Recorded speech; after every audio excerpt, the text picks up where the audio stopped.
देश भर में केंद्र सरकार की तरफ से 8 जून से और रियायतें देने का ऐलान किया गया। इसी तर्ज पर हिमाचल में भी सरकार ने और छूट देने का फैसला लिया, लेकिन लोगों की कम आवाजाही के चलते प्रशासन इससे सहमत नहीं दिखाई दे रहा। तो चलिए सबसे पहले आपको ग्राफिक्स के जरिए बताते हैं कि राज्य में अभी क्या क्या नहीं खुलेगा और क्यों।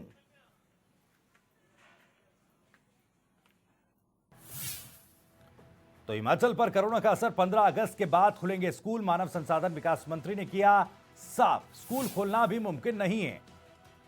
मंदिर ट्रस्टों ने लिया फैसला, सरकार ने मांगी हर जिले से रिपोर्ट। धार्मिक स्थलों को खोलने के लिए यह रिपोर्ट हर जिले से मांगी गई है। लगातार हो रहे घाटे पर ऑपरेटरों ने सर्वसम्मति से फैसला लिया। निजी बसों पर भी रोक लगाई गई है। राज्य के होटल्स बंद रहेंगे। होटल मालिकों ने आवाजाही ठप होने के चलते यह फैसला लिया है। तो विकास शर्मा हमारे संवाददाता सीधे हमारे साथ जुड़ रहे हैं। विकास, कोरोना के जो आंकड़े हैं वो लगातार बढ़ रहे हैं और जो रियायतें अनलॉक 1 के फेज 2 में दी गई हैं, उससे इतर राज्य में कुछ अलग फैसले लिए गए हैं ताकि कोरोना का जो संक्रमण है उसको नियंत्रित किया जा सके। क्या कुछ और अपडेट आपके पास? बिल्कुल, देखिए जिस तरह से लगा कहीं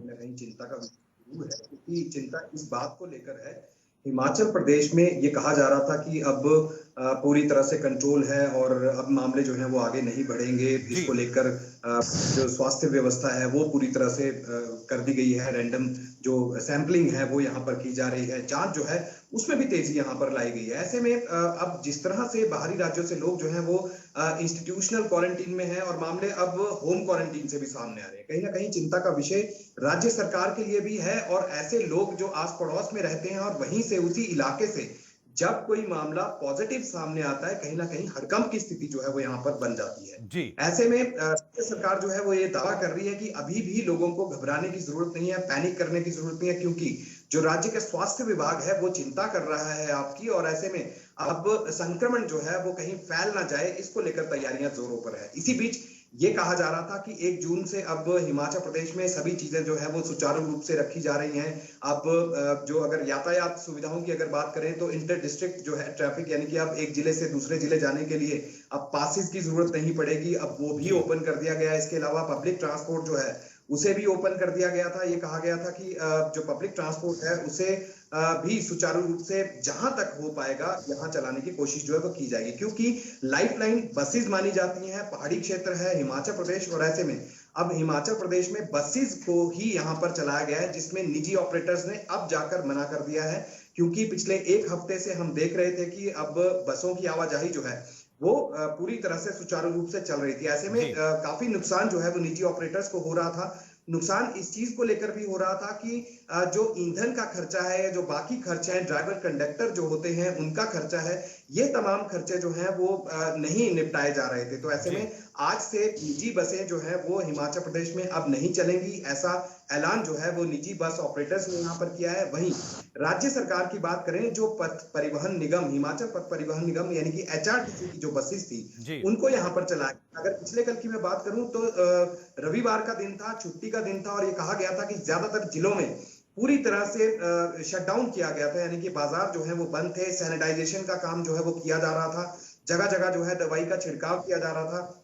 ये कहा गया कि अब डिसइंफेक्ट करने का काम जो है वो जोरों पर है। इसी के चलते जो है बाजारों को, मॉल्स को, जो छोटी छोटी जो दुकानें हैं या एसेंशियल सर्विसेज, सिर्फ एसेंशियल सर्विसेज को छोड़कर तमाम वो दुकानें जो हैं वो ज्यादातर जिलों में जो है वो बंद रखी गई थी। इसी बीच खबर ये भी आई कि HRTC को भी बहुत बड़ा नुकसान जो है, क्योंकि सवारियां जो है वो यहाँ पर उनको नहीं मिल रही हैं। ऐसे में जो 60% जो सवारियों को बिठाने की व्यवस्था के चलते जिस तरह से ये बनाया गया था कि तालमेल होगा और अब कम लोग ही बसों में सफर कर पाएंगे, ये फॉर्मूला भी फेल होता नजर आया। करीब 960 रूट ऐसे थे हिमाचल प्रदेश में जिन्हें पूरी तरह से बंद रखा गया। बहुत कम ही रूट ऐसे थे, लॉन्ग रूट की ऐसी बसेस थी जिनको यहाँ पर चलाया गया, लेकिन सिर्फ अपनी प्रदेश के अंदर यानी कि राज्य के भीतर ही ये सारी सुविधाएं जो है वो लोगों को मिली।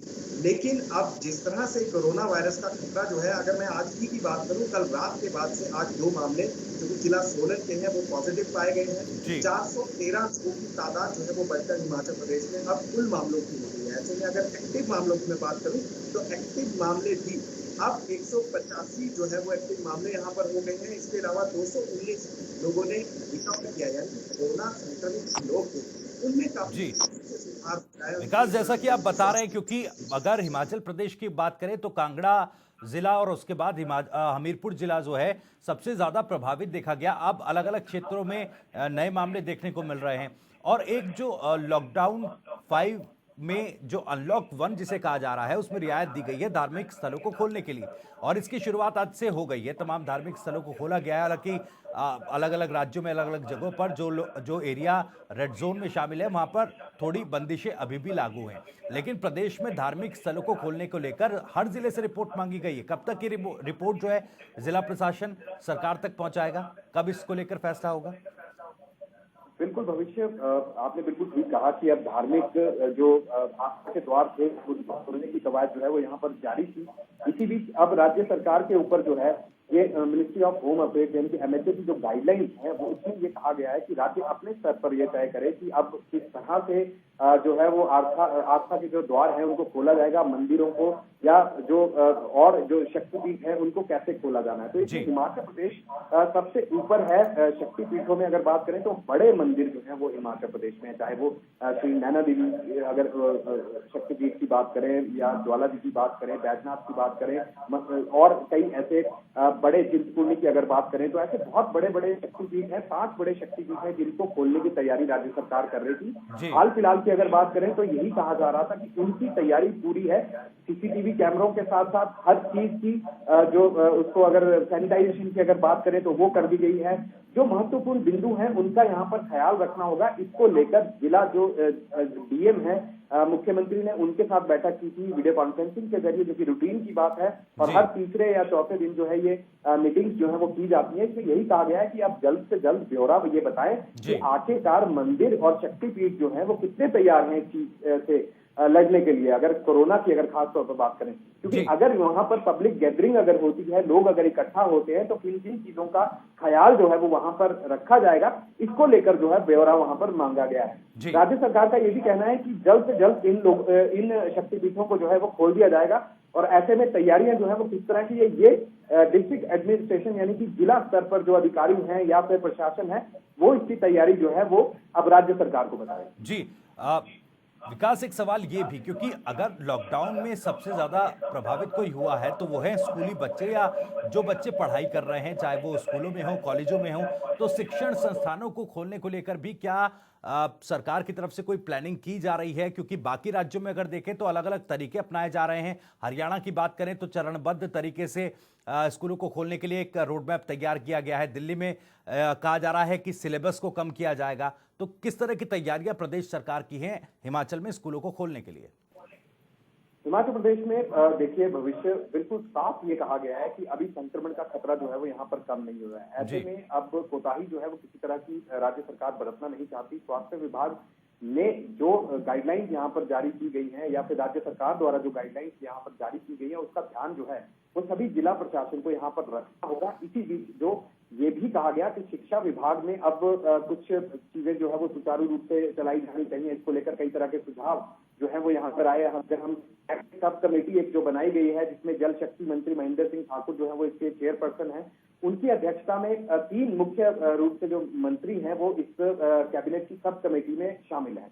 इसमें से गोविंद ठाकुर हैं जो कि परिवहन और वन मंत्री हैं। इसके अलावा सुरेश भारद्वाज हैं जो कि शिक्षा एवं कानून मंत्री हैं। तो ऐसे में ये जो सब कमेटी है ये अपने सुझाव जो है वो कैबिनेट को देगी और कैबिनेट जो है इस पे अपनी आखिरी मोहर लगाती है। इस बीच यही कहा गया और शिक्षा मंत्री का खास तौर पर यह ऐलान है, उन्होंने ये ऐलान यहाँ पर किया है कि अभी फिलहाल हिमाचल प्रदेश में जुलाई के महीने तक कम से कम हिमाचल प्रदेश में कोई भी ऐसी गतिविधियां जो है वो शुरू नहीं की जाएंगी जिसमें जो संक्रमण का खतरा है जिससे बढ़ जाए। ऐसे में स्कूली बच्चों की अगर खास तौर पर बात करें या फिर अगर कॉलेजेस की बात करें, यूनिवर्सिटीज की बात करें, तमाम ये जो जहां पर लोग जो है वो शिक्षा ग्रहण करने जाते हैं, जहां पर सबसे ज्यादा स्टूडेंट जो है वो इकट्ठा होते हैं, इन तमाम चीजों पर अभी संशय लगातार बरकरार है। हाँ, ये जरूर है कि ये सूत्र ये कहते हैं कि अगस्त के महीने में हो सकता है कि इसके ऊपर कोई फैसला यहाँ पर लिया जाए, लेकिन हाल फिलहाल की अगर स्थिति की बात करें भविष्य, तो अभी इस पर राज्य सरकार कोई फैसला नहीं ले पाई है और यही कहा गया है कि कम से कम जुलाई के अंत तक भी इन तमाम गतिविधियों को अभी बिल्कुल। नहीं खोला जाएगा। और इसके अलावा जो बाकी चीजें हैं उसको धीरे धीरे पटरी पर लाने की कोशिश यहाँ पर की जा रही है। इसी बीच ये भी कहा गया कि जो टूरिज्म, क्योंकि टूरिज्म इंडस्ट्री जो है करीब करीब 6,000 करोड़ का एक ऐसी इकोनॉमी है जिसके ऊपर निर्भर हिमाचल प्रदेश रहता है। जी। तो कहीं ना कहीं अब टूरिज्म को किस तरह से ओपन करना है, इसको लेकर भी ये कहा गया था कि 8 तारीख से जो है वो होटल खुल सकते हैं, रेस्टोरेंट जो है वो खुल सकते हैं, या अन्य गतिविधियां जो है वो आर्थिक रूप से यहाँ पर चलेंगी। लेकिन जिस पर अब होटलियर जो एसोसिएशन है उसने यहाँ पर अपनी आपत्ति जताई है। ये कहा गया है कि खर्चा अगर मान लीजिए अगर होटल को खोल दिया जाता है तो ऐसे में खर्चा जो है वो उसका ज्यादा बढ़ जाएगा, और अगर आमद की बात करें तो आमदनी बिल्कुल नहीं होगी, क्योंकि टूरिस्ट जो है वो अभी भी बैन हिमाचल प्रदेश में। बिल्कुल। चलिए, तो फिलहाल जयराम सरकार जो है हिमाचल प्रदेश में जुलाई के महीने में कम से कम किसी तरह की ढील बरतने की मूड में नजर नहीं आ रही है। फिलहाल बहुत बहुत शुक्रिया विकास आपका इस तमाम जानकारी और बातचीत के लिए।